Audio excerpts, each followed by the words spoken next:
ಹರಿ ಓಂ. ಪಠ್ಯ ಮಾರುಕಟ್ಟೆ ಅಭಿವೃದ್ಧಿ ಮತ್ತು ಪ್ರಜಾಪ್ರಭುತ್ವ. ಲೇಖಕರು ಡಾಕ್ಟರ್ ಎಂ ಚಂದ್ರಪೂಜಾರಿ. ಖಾಸಗೀಕರಣ ನೀತಿ ಅಥವಾ ಪಾಲಿಸಿ ಜಾರಿಗೆ ಬಂದ ನಂತರ ಅಂದರೆ ಸುಮಾರು 60-70ರ ದಶಕಗಳಲ್ಲಿ ಅಂದರೆ 60s ಮತ್ತು 70sಲ್ಲಿ ಅನೇಕ ಪಬ್ಲಿಕ್ ಸೆಕ್ಟರ್ ಕಂಪನಿಗಳನ್ನು ಅತ್ಯಂತ ಕಡಿಮೆ ಅಥವಾ ಲೋ ಪ್ರೈಸ್ಗೆ ಖಾಸಗಿಯವರಿಗೆ ಮಾರುವಂಥ ಕೆಲಸ ನಡೆಯುತ್ತೆ. ನಮ್ಮೆಲ್ಲರ ಬೆವರಿನ ಹಣದಿಂದ ಬಂದ ಸಂಪನ್ಮೂಲಗಳನ್ನು ಕೆಲವು ವ್ಯಕ್ತಿಗಳ ಸ್ವಾಧೀನಕ್ಕೆ ನೀಡಲಾಗುತ್ತೆ. ಅಂದರೆ ನಮ್ಮ ಟ್ಯಾಕ್ಸ್ ಹಣವನ್ನು ಈ ರೀತಿಯಾಗಿ ಕೆಲವರ ಕೈಗೆ ನೀಡ್ತಿದ್ರು ಅನ್ನುವ ಒಂದು ಅರ್ಥ ಬರುತ್ತೆ. ಖಾಸಗಿ ಬಂಡವಾಳಗಾರರನ್ನು ಎನ್ಕರೇಜ್ ಮಾಡೋದಕ್ಕೋಸ್ಕರ ಗೌರ್ನಮೆಂಟು ಒಂದು ಕೆಲಸ ಮಾಡುತ್ತೆ. ಟ್ಯಾಕ್ಸ್ ಅಥವಾ ತೆರಿಗೆ ದರವನ್ನು ಕಡಿಮೆ ಮಾಡುತ್ತೆ. ನಾವು ಹಾಗೆ ನೋಡೋದಾದರೆ 90sಲ್ಲಿ ಅಂದರೆ 1990ರಲ್ಲಿ ಡೈರೆಕ್ಟ್ ಟ್ಯಾಕ್ಸ್ ರೇಟ್ ಸುಮಾರು 50% ಇತ್ತು. ಇವತ್ತು ಅದನ್ನು 30%ಗೆ ಇಳಿಸಲಾಗುತ್ತೆ. ಅಷ್ಟೇ ಅಲ್ಲ, ಕಂಪನಿಗಳು 30% ಸಹ ಜಾಸ್ತಿ ಆಯಿತು, ಕಡಿಮೆ ಮಾಡಿ ಅಂತ ಮನವಿ ಮಾಡ್ಕೊಳ್ತಾರೆ. ಸರ್ಕಾರ ಅದನ್ನು ಸಹ ಗಣನೆಗೆ ತೆಗೆದುಕೊಂಡು ಅವರಿಗೆ ಸುಮಾರು 25%ಗೆ ರೆಡ್ಯೂಸ್ ಮಾಡ್ತಾರೆ.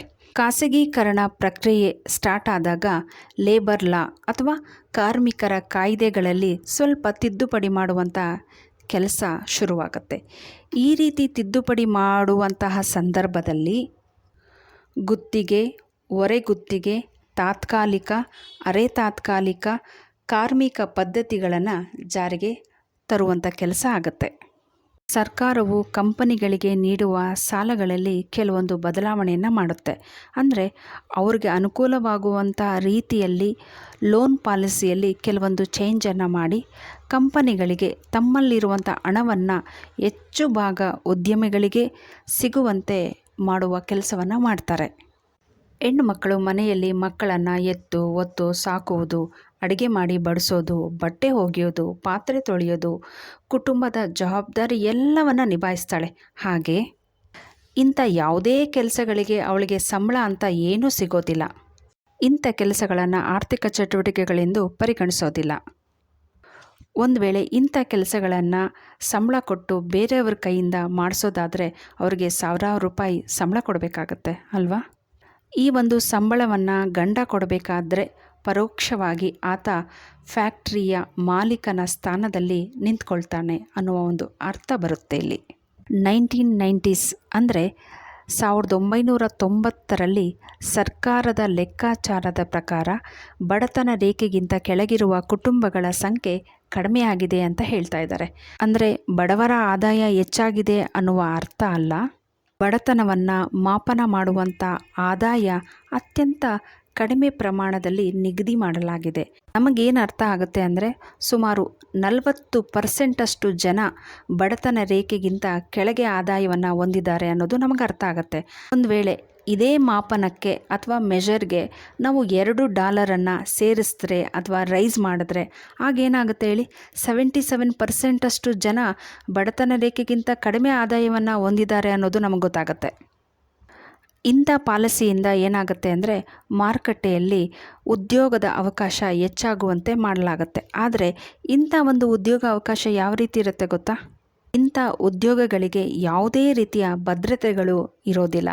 ಅಂದರೆ ಇಲ್ಲಿ ಓನರ್ ಅಥವಾ ಮಾಲೀಕನಿಗೆ ಖುಷಿ ಆದಾಗ ಕೆಲಸಕ್ಕೆ ಸೇರಿಸ್ಕೊಳ್ತಾರೆ, ತಮಗಿಷ್ಟ ಬಂದಷ್ಟು ಸಂಬಳ ಕೊಡ್ತಾರೆ, ಜೊತೆಗೆ ಅವ್ರಿಗೆ ಯಾವ ರೀತಿ ಬೇಕೋ ಆ ರೀತಿ ಕೆಲಸವನ್ನು ಸಹ ಮಾಡಿಸ್ಕೊಳ್ತಾರೆ. ಅವ್ರಿಗೆ ಸಾಕು ಅನ್ನಿಸ್ದಾಗ ಮನೆಗೆ ವಾಪಸ್ ಕಳಿಸ್ಬೋದು. ಈ ರೀತಿಯಾದಂತಹ ಉದ್ಯೋಗಗಳು ಸಿಗುತ್ತೆ. ಭದ್ರತೆ ಇಲ್ಲದ ಉದ್ಯೋಗಗಳು. ಸರ್ಕಾರ ಈ ರೀತಿಯ ಒಂದು ರಿಪೋರ್ಟನ್ನು ಮಾಡುತ್ತಲ್ವ, ಇದರಿಂದ ಟ್ಯಾಕ್ಸ್ ಸಂಗ್ರಹ ಕೂಡ ಹೆಚ್ಚಾಗಿದೆ. ಇಲ್ಲಿ ನೀವು ಗಮನಿಸಬೇಕು, ನಮ್ಮ ದೇಶದಲ್ಲಿ ಅನುಕೂಲವಂತರು ಕಟ್ಟುವ ತೆರಿಗೆಯಿಂದ ಹೆಚ್ಚಾಗಿಲ್ಲ ಅನ್ನೋದನ್ನು ನಾವು ಮರಿಬಾರ್ದು. ಹಾಗೆ ಅದರ ಬದಲು ಬಡವರು ಕಟ್ಟುವ ಪರೋಕ್ಷ ಅಂದರೆ ಡೈರೆಕ್ಟ್ ಟ್ಯಾಕ್ಸಿನಿಂದ ನಮ್ಮ ದೇಶದ ಟ್ಯಾಕ್ಸಿನ ಆದಾಯ ಹೆಚ್ಚಾಗಿದೆ ಅನ್ನೋದನ್ನು ನೆನಪಲ್ಲಿಟ್ಕೊಳ್ಳಿ. ಬಹುತೇಕ ಶ್ರೀಮಂತ ದೇಶಗಳಲ್ಲಿ ಟ್ಯಾಕ್ಸ್ನ ಗ್ರಾಫನ್ನು ನಾವು ನೋಡೋದಾದರೆ ಅವರ ಒಟ್ಟು ಟ್ಯಾಕ್ಸಲ್ಲಿ ಪರೋಕ್ಷ ತೆರಿಗೆ ಸಂಗ್ರಹ ಅವರ ಒಟ್ಟು ತೆರಿಗೆಯ ಅರ್ಧಕ್ಕಿಂತ ಕಡಿಮೆ ಇರುತ್ತೆ. ಆದರೆ ನಮ್ಮ ದೇಶದಲ್ಲಿ ಒಟ್ಟು ಟ್ಯಾಕ್ಸಿನ ಸಂಗ್ರಹದಲ್ಲಿ ನೋಡೋದಾದರೆ ಪರೋಕ್ಷ ತೆರಿಗೆಯ ಒಂದು ಭಾಗ ಎಷ್ಟಪ್ಪ ಇರುತ್ತೆ ಅಂದರೆ 2/3 ಬಡವರಿಂದ ಸಂಗ್ರಹಿಸಿದಂಥ ಈ ರೀತಿಯ ಒಂದು ತೆರಿಗೆಯನ್ನು ಎಲ್ಲೆಲ್ಲಿ ಉಪಯೋಗ ಮಾಡ್ತಾರೆ ಅನ್ನೋದಾದರೆ ಕೃಷಿ ಕೆಲಸಗಳಿಗೆ, ಕಂಪನಿಗಳಿಗೆ ಅಭಿವೃದ್ಧಿ ಮಾಡೋದಕ್ಕೆ ಇದನ್ನು ಉಪಯೋಗಿಸ್ತಾರೆ. ಹಾಗೆ ಶಿಕ್ಷಣ, ಆರೋಗ್ಯ ಕ್ಷೇತ್ರಗಳಲ್ಲಿ ಇದನ್ನು ಉಪಯೋಗ ಮಾಡ್ತಾರೆ. ಅಷ್ಟೇ ಅಲ್ಲ, ಈ ಒಂದು ಶಿಕ್ಷಣ ಮತ್ತು ಆರೋಗ್ಯ ಕ್ಷೇತ್ರಗಳಲ್ಲಿ ಖಾಸಗಿಯವರದೇ ಕೈ ಮೇಲಾಗಿರುತ್ತೆ.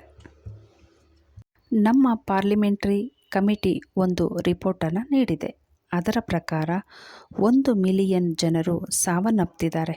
ಕಾರಣ ಅವರಿಗೆ ಸರಿಯಾದ ವೈದ್ಯಕೀಯ ಸೌಲಭ್ಯ ಸಿಗದೇ ಇರುವುದು, ಅಂದರೆ ಮೆಡಿಕಲ್ ಕೇರ್. ಇದರಲ್ಲಿ ಅರ್ಧಕ್ಕಿಂತ ಹೆಚ್ಚಿನ ಜನರಿಗೆ ಡಾಕ್ಟರ್ ಸೇವೆ ಸಿಗ್ತಾ ಇಲ್ಲ. ನಮ್ಮ ದೇಶದಲ್ಲಿ ಸುಮಾರು 80% ಡಾಕ್ಟರ್ಸ್ ನಗರ ಪ್ರದೇಶಗಳಲ್ಲಿ ತಮ್ಮ ಸೇವೆಯನ್ನು ಮಾಡ್ತಾ ಇದ್ದಾರೆ. ನಮ್ಮ ನೆರೆಹೊರೆಯ ಸಣ್ಣ ಪುಟ್ಟ ದೇಶಗಳಿಗೆ ಹೋಲಿಸಿದರೆ ಹೆಲ್ತ್ ಸೆಕ್ಟರ್ ಅಥವಾ ಆರೋಗ್ಯ ಕ್ಷೇತ್ರದ ಸ್ಥಿತಿ ತುಂಬ ಕಳಪೆ ಮಟ್ಟದಲ್ಲಿದೆ. ಹೆರಿಗೆ ಸಂದರ್ಭದಲ್ಲಿ ಸಾಯುವ ತಾಯಂದಿರ ಸಂಖ್ಯೆ ತುಂಬಾ ಜಾಸ್ತಿ ಆಗ್ತಿದೆ. ಹಾಗೆ ನಮ್ಮ ಸರ್ಕಾರ ಆರೋಗ್ಯ ಕ್ಷೇತ್ರದ ಮೇಲೆ ಕಡಿಮೆ ಹಣವನ್ನು ವಿನಿಯೋಗ ಮಾಡ್ತಿದೆ. ಈ ಕಾರಣದಿಂದಾಗಿ ನಮ್ಮ ದೇಶದಲ್ಲಿ 2 ಹೊತ್ತಿನ ಊಟಕ್ಕೂ ಪರದಾಡುವಂಥ ಎಷ್ಟೋ ಜನ ಇದ್ದಾರೆ. ಅಂಥವರ ಆದಾಯದಲ್ಲಿ ಅರ್ಧಕ್ಕಿಂತ ಹೆಚ್ಚಿನ ಮೊತ್ತವನ್ನು ಆರೋಗ್ಯಕ್ಕಾಗಿ ಖರ್ಚು ಮಾಡುವಂಥ ಪರಿಸ್ಥಿತಿ ಬರ್ತಾ ಇದೆ. ಇಂಥವರು ಆಸ್ಪತ್ರೆಯ ವೆಚ್ಚವನ್ನು ಭರಿಸೋದಕ್ಕೆ ಸಾಧ್ಯವಾಗದೆ ಅನೇಕ ಜನ ಅನಾರೋಗ್ಯದಿಂದ ಸಾಯುವ ಸ್ಥಿತಿ ಪ್ರತಿ ವರ್ಷ ಜಾಸ್ತಿ ಆಗ್ತಾ ಇದೆ. ಆಸ್ಪತ್ರೆಗಳ ಖರ್ಚಿನ ಕಾರಣದಿಂದಾಗಿ ಭಾರತದಲ್ಲಿ ಸುಮಾರು 63 ಮಿಲಿಯನ್ ಜನರು ಬಡವರಾಗಿ ಉಳಿಯುವಂಥ ಸ್ಥಿತಿ ಬಂದಿದೆ. ಇಲ್ಲಿ ಡೆಮೋಕ್ರಸಿ ಕ್ವಾಲಿಟಿ ಬಗ್ಗೆ ಒಂದು 3 ಪಾಯಿಂಟ್ಸನ್ನು ಡಿಸ್ಕಷನ್ ಮಾಡ್ತಿದ್ದಾರೆ. ಅದರಲ್ಲಿ ಫಸ್ಟ್ ಒನ್, ನಮ್ಮ ಸಮಾಜದಲ್ಲಿ 70% ಜನರು ತಮ್ಮ ಜನಸಂಖ್ಯೆಗೆ ಸಮಾನವಾದಂತಹ ಪ್ರಾತಿನಿಧ್ಯವನ್ನು ಹೊಂದಿಲ್ಲ. ಸೆಕೆಂಡ್ ಒನ್, ದಲಿತ ಬುಡಕಟ್ಟುಗಳು ಅವರ ಜನಸಂಖ್ಯೆಗೆ ಸಮಾನವಾದ ಪ್ರಾತಿನಿಧ್ಯವನ್ನು ಹೊಂದಿದ್ದಾರೆ. ಆದರೆ ಅವರು ದಲಿತ ಮತ್ತು ಬುಡಕಟ್ಟುಗಳಿಗಿಂತ ಹೆಚ್ಚು ಇತರ ಜನರ ಆದ್ಯತೆಗಳನ್ನು ಪ್ರತಿನಿಧಿಸುವಂತಹ ಅನಿವಾರ್ಯತೆ ಇಲ್ಲಿ ಕಂಡುಬರುತ್ತೆ. ಥರ್ಡ್ ಒನ್, ಪ್ರತಿನಿಧಿಗಳು ಅಥವಾ ರಾಜಕೀಯ ವ್ಯಕ್ತಿಗಳು ಇವರನ್ನು ಆಯ್ಕೆ ಮಾಡುವಂತಹ ಸಂದರ್ಭದಲ್ಲಿ ಕೆಲವೊಂದು ವಿಷಯಗಳು ನಿರ್ಣಾಯಕ ಪಾತ್ರವನ್ನು ವಹಿಸುತ್ತೆ. ಅದು ಯಾವುದಪ್ಪ ಅಂದರೆ ಜಾತಿ, ಧರ್ಮ, ಹಣದ ಬಲ. ಈ ಕಾರಣದಿಂದಾಗಿ ಪ್ರತಿನಿಧಿಗಳು ಸಮುದಾಯಗಳ ಜನರ ಆದ್ಯತೆಗಳನ್ನು ಪ್ರತಿನಿಧಿಸಲ್ಪಡಲು ಸಾಧ್ಯ ಆಗ್ತಿಲ್ಲ. ಇದೆಲ್ಲವೂ ಪ್ರಜಾಪ್ರಭುತ್ವದ ಗುಣಲಕ್ಷಣ ಅಥವಾ ಕ್ವಾಲಿಟಿ ಆಗಿದೆ. ಈ ರೀತಿಯ ಒಂದು ಕ್ವಾಲಿಟಿ ಮಾರ್ಕೆಟ್ ಮೇಲೆ ಯಾವ ರೀತಿ ಒಂದು ಪ್ರಭಾವವನ್ನು ಬೀರುತ್ತೆ ಅನ್ನೋದನ್ನು ಮುಂದೆ ನೋಡೋಣ. ಭೂಮಿ, ಹಣಕಾಸು, ಪ್ರಾಕೃತಿಕ ಸಂಪನ್ಮೂಲಗಳು, ಶ್ರಮ ಅಂದರೆ ಲೇಬರ್, ಇದೆಲ್ಲ ಸಹ ಒಂದು ಉತ್ಪಾದನೆ ಮಾಡೋದಕ್ಕೆ ಬೇಕಾಗಿರುವಂಥ ಅವಶ್ಯಕತೆಗಳಾಗಿವೆ. ಅಂದರೆ ನ್ಯಾಚುರಲ್ ರಿಸೋರ್ಸ್ ಜೊತೆಗೆ ಮನಿ ಮತ್ತು ಲೇಬರ್ ಇದನ್ನೆಲ್ಲ ಬಳಸ್ಕೊಂಡು ಸರಕನ್ನು ಅಥವಾ ಗೂಡ್ಸನ್ನು ಯಾವ ರೀತಿ ಉತ್ಪಾದನೆ ಮಾಡ್ತಿದ್ದಾರೆ, ಜೊತೆಗೆ ಸರ್ವಿಸನ್ನು ಯಾವ ರೀತಿ ಕೊಡ್ತಿದ್ದಾರೆ ಅನ್ನೋದನ್ನು ಇಲ್ಲಿ ಹೇಳುವಂಥ ಪ್ರಯತ್ನ ಮಾಡ್ತಿದ್ದಾರೆ. ಇಲ್ಲಿ ಶ್ರಮ ಅಂದರೆ ಲೇಬರ್ಸ್ ನೆನ್ಪಿಟ್ಕೊಳ್ಳಿ. ಕೆಲವರಿಗೆ ಭೂಮಿ ಇರೋದಿಲ್ಲ, ಜೊತೆಗೆ ಹಣಕಾಸಿನ ವ್ಯವಸ್ಥೆ ಇರೋದಿಲ್ಲ. ಅಂಥವ್ರು ಏನು ಮಾಡ್ತಾರೆ ಅಂದರೆ ತಮ್ಮ ಶ್ರಮವನ್ನು ಮಾರಿ ಬದುಕೋದನ್ನು ಬಿಟ್ಟರೆ ಬೇರೆ ದಾರಿನೇ ಇರೋದಿಲ್ಲ ಅವರಿಗೆ. ಮಾರುಕಟ್ಟೆ ನಿರ್ದೇಶಿತ ಅಭಿವೃದ್ಧಿ ಜಾರಿಗೆ ಅಂದರೆ ಮಾರುಕಟ್ಟೆಯಲ್ಲಿ ಕೆಲವೊಂದು ರೂಲ್ಸು ಬರುತ್ತೆ. ಅದರ ಪ್ರಕಾರ ಉತ್ಪಾದನೆ ಮತ್ತು ಸರಕುಗಳ ಸೇವೆಯ ಒಂದು ವಿತರಣೆಯಲ್ಲಿ ಮೇಲ್ವರ್ಗದ ಜನ ಮಾರುಕಟ್ಟೆಯನ್ನು ತನ್ನ ಹಿತಾಸಕ್ತಿಗೆ ಅನುಕೂಲವಾಗಿ ತನ್ನ ನಿಯಂತ್ರಣದಲ್ಲಿ ಇಟ್ಕೊಂಡಿದ್ದಾರೆ. ಇಲ್ಲಿ ಫೈನಾನ್ಷಿಯಲ್ ಮಾರ್ಕೆಟ್ ಬಗ್ಗೆ ತಿಳಿಸ್ತಾ ಇದ್ದಾರೆ. ಇಲ್ಲಿ ನಾವು ನೋಡೋದಾದರೆ ಮಾರುಕಟ್ಟೆಯಲ್ಲಿ ಬೇಡಿಕೆಗಿಂತ ಕಡಿಮೆ ಪೂರೈಕೆ, ಸಪ್ಲೈ ತುಂಬ ಕಡಿಮೆ ಇದೆ. ಅದು ಯಾವುದಪ್ಪ ಅಂದರೆ ಭೂಮಿ, ಹಣಕಾಸು ಮತ್ತು ಪ್ರಾಕೃತಿಕ ಸಂಪನ್ಮೂಲಗಳು. ಹಾಗೆ ಸೆಕೆಂಡ್ ಒನ್ನನ್ನು ನೋಡೋದಾದರೆ ಬೇಡಿಕೆಗಿಂತ ಹೆಚ್ಚು ಪೂರೈಕೆ ಇರೋದು ಶ್ರಮ, ಲೇಬರ್ಸ್ ವ್ಯವಹಾರ. ಇದು ನಿಮಗೆ ಚೆನ್ನಾಗಿ ಅರ್ಥವಾಗಲಿ ಅನ್ನೋ ಕಾರಣಕ್ಕೆ ಕೆಲವೊಂದು ಎಕ್ಸಾಂಪಲನ್ನು ಕೊಟ್ಟಿದ್ದಾರೆ. ಇಲ್ಲಿ ನಾವು ಹಣಕಾಸು ಮಾರುಕಟ್ಟೆಯನ್ನು ಪರಿಶೀಲಿಸಬೇಕು. ಸಾಲದ ಬೇಡಿಕೆ, ಪೂರೈಕೆಗಳನ್ನು ಮತ್ತು ಬಡ್ಡಿ ದರವನ್ನು ತೀರ್ಮಾನಿಸಬೇಕು. ಸಾಲದ ಬೇಡಿಕೆ ಹೆಚ್ಚಾದಾಗ ಬಡ್ಡಿ ದರ ಹೆಚ್ಚಾಗಬೇಕು ಮತ್ತು ಕಡಿಮೆಯಾದಾಗ ಕಡಿಮೆ ಆಗಬೇಕು. ಅಂದರೆ ಮಾರ್ಕೆಟಿನ demands, supply, credit, interest rate ಇದ್ರ ಬಗ್ಗೆ ಇಲ್ಲಿ ಮಾತಾಡ್ತಾ ಇದ್ದಾರೆ. ಇಲ್ಲಿ ತುಂಬ ಜನ ಸಾಲ ತಗೊಳ್ತಾ ಇದ್ದಾಗ ಅದರ ಬೇಡಿಕೆ ಹೆಚ್ಚಾಗುತ್ತೆ. ಆವಾಗ ಅದಕ್ಕೆ ಬಡ್ಡಿ ದರವನ್ನು ಹೆಚ್ಚು ಮಾಡಬೇಕು. ಒಂದು ವೇಳೆ ಸಾಲದ ಬೇಡಿಕೆ ಕಡಿಮೆ ಆದಾಗ ಬಡ್ಡಿ ದರವನ್ನು ಕಡಿಮೆ ಮಾಡಬೇಕು. ಆದರೆ ನಮ್ಮಲ್ಲಿ ಈ ರೀತಿ ಏನೂ ನಡೀತಿಲ್ಲ. ಈ ರೀತಿಯ ಫೈನಾನ್ಷಿಯಲ್ ಮಾರುಕಟ್ಟೆಯಲ್ಲಿ ಸರ್ಕಾರ ಯಾವ ರೀತಿ ಮಧ್ಯಪ್ರವೇಶ ಮಾಡಿದೆ, ಯಾರಿಗೆ ಸಹಾಯ ಮಾಡ್ತಿದೆ, ಯಾರಿಗೆ ಯಾವ ರೀತಿ ಒಂದು ರೂಲ್ಸನ್ನು ಮಾಡಿದೆ ಅನ್ನೋದನ್ನು ಇಲ್ಲಿ ಹೇಳ್ತಾ ಇದ್ದಾರೆ. ಇಲ್ಲಿ 2 ರೀತಿಯ ಮಾರುಕಟ್ಟೆ ವ್ಯವಸ್ಥೆ ಇದೆ. ಒಂದು ಸಾಲದ ಮಾರುಕಟ್ಟೆಯಲ್ಲಿ ಸರ್ಕಾರ ಬಡ್ಡಿ ದರವನ್ನು ತನ್ನ ಹಿಡಿತದಲ್ಲಿ ಇಟ್ಕೊಂಡಿದೆ. ಮತ್ತೊಂದು ಸಾಲದ ಮಾರುಕಟ್ಟೆಯಲ್ಲಿ ಮಾರುಕಟ್ಟೆಯ ನಿಯಮಾನುಸಾರ ಅಂದರೆ ಮಾರ್ಕೆಟ್ ರೂಲ್ಸ್ ಪ್ರಕಾರ ನಡೀತಾ ಇದೆ. ಇಲ್ಲಿ ನೀವು ಗಮನಿಸಬೇಕು, ಸರ್ಕಾರ ಬಡ್ಡಿ ದರವನ್ನು ಯಾವುದು ತನ್ನ ಹಿಡಿತದಲ್ಲಿ ಇಟ್ಕೊಂಡಿದೆಯಲ್ಲ ಅಲ್ಲಿ ಯಾರಿಗೋಸ್ಕರ ರೂಲ್ಸ್ ಮಾಡ್ತಿದೆ ಅಂದರೆ ದೊಡ್ಡ ದೊಡ್ಡ ಕಂಪನಿಗಳಿಗೆ, ದೊಡ್ಡ ಕೃಷಿಕರಿಗೆ ಈ ರೀತಿಯ ಒಂದು ಸಹಾಯ ರೂಲ್ಸನ್ನು ಮಾಡ್ತಾ ಇದೆ. ಈಗ ಇನ್ನೊಂದು ಮಾರುಕಟ್ಟೆ ವ್ಯವಸ್ಥೆಯನ್ನು ನೋಡೋದಾದರೆ ಪ್ರಾತಿನಿಧ್ಯ ಇಲ್ಲದ ಜನರನ್ನು ಮಾರುಕಟ್ಟೆಗೆ ಇರುವಂಥ ರೂಲ್ಸ್ ಆ್ಯಂಡ್ ರೆಗ್ಯುಲೇಷನ್ಸನ್ನು ಫಾಲೋ ಮಾಡಿ ಅಂತ ಇಲ್ಲಿ ಅವರನ್ನು ಒತ್ತಾಯ ಮಾಡ್ತಿದ್ದಾರೆ. ಅಷ್ಟೇ ಅಲ್ಲದೆ ಇಂಥ ಜನರ ಒಂದು ಸಾಲದ ಬೇಡಿಕೆ ಕೂಡ ಜಾಸ್ತಿ ಇರುತ್ತೆ. ಆ ಕಾರಣದಿಂದಾಗಿ ಅದರ ಮೇಲಿರುವಂಥ ಬಡ್ಡಿ ದರ ಕೂಡ ಹೆಚ್ಚಾಗಿದೆ. ಇಂಥ ಜನರಿಗೆ ಆ ಒಂದು ಬಡ್ಡಿಯನ್ನು ಕೊಡೋದಕ್ಕೆ ತುಂಬ ಕಷ್ಟ ಆಗುತ್ತೆ. ಸರ್ಕಾರದ ಹಿಡಿತದಲ್ಲಿರುವಂತಹ ಬಡ್ಡಿದರ ವ್ಯವಸ್ಥೆಯಲ್ಲಿ ಮೇಲ್ವರ್ಗದ ಜನರಿಗೆ ಹೆಚ್ಚು ಸಾಲವನ್ನು ಕೊಡುತ್ತೆ, ಕಡಿಮೆ ಬಡ್ಡಿ ಇರುತ್ತೆ. ಆದರೆ ಇಂಥವರು ನಮ್ಮ ಸಾಲವನ್ನು ವಾಪಸ್ ಕೊಡೋದೂ ಇಲ್ಲ. ಇಂಥ ಜನರ ಮೇಲೆ ಸರ್ಕಾರವು ಕಠಿಣವಾದ ಕಾನೂನು ಕ್ರಮವನ್ನು ಕೈಗೊಂಡು ವಸೂಲಿ ಮಾಡ್ತಾ ಇಲ್ಲ. ಇದರ ಬಗ್ಗೆ ಯಾವುದೇ ಮಾಧ್ಯಮಗಳಲ್ಲಿ ಡಿಸ್ಕಷನ್ ನಡೆಯೋದೂ ಇಲ್ಲ, ಈ ವಿಷಯ ಹೊರಗಡೆನೂ ಬರೋದಿಲ್ಲ. ಆದರೆ ಈ ಒಂದು ಕಡಿಮೆ ಪ್ರಾತಿನಿಧ್ಯ ಇರುವಂತಹ ಜನರ ಸಾಲ ಮನ್ನಾ ಮಾಡುವಂಥ ವಿಷಯಗಳಿಗೆ ಬಂದಾಗ ಮಾಧ್ಯಮಗಳು ಬ್ಯಾಂಕಿಂಗ್ ವ್ಯವಸ್ಥೆ ಸರಿಯಾಗಿ ನಡೀತಿಲ್ಲ ಅಂತ ಬಂದು ಮಾತಾಡುವಂಥ ಸಂದರ್ಭಗಳು ಹೆಚ್ಚಾಗಿದೆ. ನಾವು ಇಷ್ಟೊತ್ತು 2 ವಿಧ ಸಾಲದ ಮಾರುಕಟ್ಟೆಯನ್ನು ನೋಡಿದ್ವಲ್ಲ, ಈಗ ಅದೇ ರೀತಿಯಾಗಿ 2 ವಿಧದ ಭೂ ಮಾರುಕಟ್ಟೆಗಳಿವೆ. ಒಂದು ಕೆಳವರ್ಗದವರಿಗೆ, ಇನ್ನೊಂದು ಮೇಲ್ವರ್ಗದವರಿಗೆ. ಇಲ್ಲಿ ಬಡವರು, ಮಧ್ಯಮ ವರ್ಗದವರು ಮನೆ ಕಟ್ಟಿಸೋದಕ್ಕೆ ಒಂದು ಸಣ್ಣ ಜಾಗವನ್ನು ಖರೀದಿ ಮಾಡಬೇಕು ಅಂದರೂ ಅಟ್ ಪ್ರೆಸೆಂಟ್ ಮಾರ್ಕೆಟ್ ರೇಟ್ ಏನಿರುತ್ತೆ ಅದನ್ನೇ ಅವರು ಕಟ್ಟಬೇಕಾಗತ್ತೆ. ವರ್ಷದಿಂದ ವರ್ಷಕ್ಕೆ ಭೂಮಿಯ ಬೆಲೆ ತುಂಬಾ ಜಾಸ್ತಿ ಆಗ್ತಿದೆ.